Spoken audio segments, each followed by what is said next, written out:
নমস্কার। কবিতা প্রশ্ন। কবি কবিগুরু রবীন্দ্রনাথ ঠাকুর। ভগবান, তুমি যুগে যুগে দূত পাঠাইছ বারে বারে দয়াহীন সংসারে।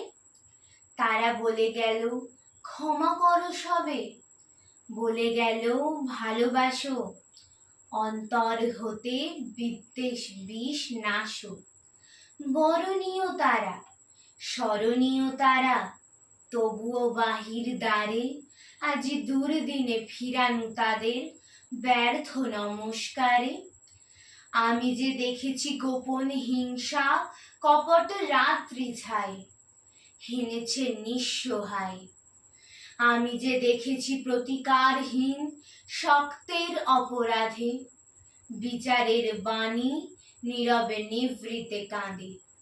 আমি যে দেখিনু তরুণ বালক উন্মাদ হয়ে ছুটে কি যন্ত্রণায় মরেছে পাথরে নিষ্ফল মাথা কুটে। কণ্ঠ আমার রুদ্ধ আজিকে, বাঁশি সঙ্গীত হারা, অমাবস্যার কারা লুপ্ত করেছে আমার ভুবন দুঃস্বপনের তলে।